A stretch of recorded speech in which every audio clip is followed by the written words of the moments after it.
America के होने वाले राष्ट्रपति डोनाल्ड ट्रंप ने अब कहा है कि वो अमेरिका में बर्थ राइट सिटीजनशिप को खत्म करने का इरादा रखते हैं। जी हाँ, वही नागरिकता जो अमेरिकी संविधान के 14th अमेंडमेंट में दी गई है, जिसके तहत कोई भी बच्चा अगर अमेरिका में जन्म लेता है तो उसे ऑटोमेटिकली सिटीजनशिप मिल जाती है। अगर ट्रंप का ये डिसीजन लागू होता है तो उन बच्चों के लिए ये राइट छिन जाएगा जिनके पेरेंट्स के पास अमेरिका में लीगल डॉक्यूमेंट्स नहीं है। एनबीसी के साथ दिए गए एक इंटरव्यू में ट्रंप ने ये भी कहा कि उनका अगला बड़ा गोल होगा कि अमेरिका में इलीगली घुसे हुए सभी इमिग्रेंट्स को बाहर करना। ये वही वादा था जो उन्होंने अपनी रिपब्लिकन प्रेसिडेंशियल कैंपेन में किया था। इससे पहले 2018 में भी ट्रंप इस बात को उठा चुके हैं।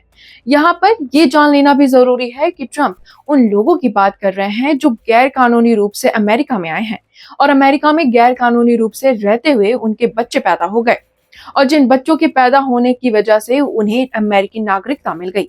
आपको बता दें कि अपने इस इंटरव्यू में तो ट्रंप ने ये तक कह दिया कि ऐसे नागरिक बने बच्चों को उनके माता पिता सहित सभी रिश्तेदारों के साथ अमेरिका से वापस उनके देश भेज दिया जाएगा।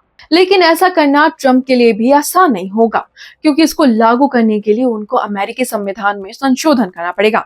ये बिना विपक्ष को साथ लिए नहीं हो सकता। शायद इसीलिए ट्रंप ने यह भी कहा कि वो डेमोक्रेट्स के साथ मिलकर एक समझौता करने के लिए तैयार हैं, जिससे ड्रीमर्स को अमेरिका में रहने का अधिकार मिलता रहे। अमेरिका में ड्रीमर्स उन बच्चों को कहा जाता है जो बच्चे इलीगल इमिग्रेंट्स बनकर अमेरिका आए थे। इसके अलावा ट्रंप ने उन लोगों को भी वापस भेजने की बात कही है जो गैर कानूनी रूप से आकर रहने लगे और फिर उनका नाम अपराधों में आया।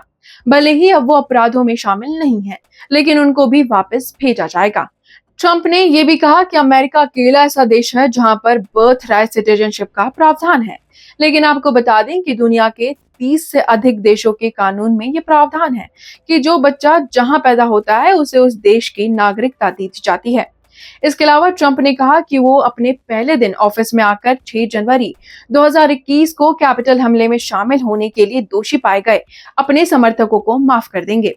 बता दें कि जब उनसे पूछा गया कि क्या वो सभी दोषियों को माफ करेंगे, तो उन्होंने कहा हाँ, लेकिन मैं जल्द ही ये कदम उठाने वाला हूँ। ट्रंप ने ये भी कहा कि वो लॉ इन्फोर्समेंट ऑफिसर पर हमले करने वालों का डिफेंस करेंगे और उनका कहना है कि उनके पास कोई ऑप्शन नहीं था, उन्होंने मजबूरी में वो कदम उठाया था। और ट्रंप ने ये भी साफ किया कि वो अबॉर्शन बिल की अवेलेबिलिटी को लिमिट करने का कोई प्लान नहीं बना रहे हैं। हालांकि उनके द्वारा अपॉइंटेड 3 सुप्रीम कोर्ट के जजेस ने अबॉर्शन राइट को खत्म करने के लिए वोट किया था। तो ये थे ट्रंप के ताजा फैसले और उनके बड़े वादे। क्या ये फैसले सच में लागू होंगे और अमेरिका में इसका क्या असर होगा? आपकी क्या राय है, हमें कमेंट सेक्शन में जरूर बताएं। और अगर जानकारी पसंद आई हो तो चैनल को जरूर सब्सक्राइब करें। देश दुनिया की हर बड़ी खबर देखिए हर घंटे नई खबर के साथ सिर्फ आपके अपने चैनल न्यूज कनेक्ट पर। न्यूज कनेक्ट यानी खबरों से आपका कनेक्ट। न्यूज कनेक्ट को लाइक करें और सब्सक्राइब करें ताकि आप रहें हर वक्त हर खबर से अपडेटेड।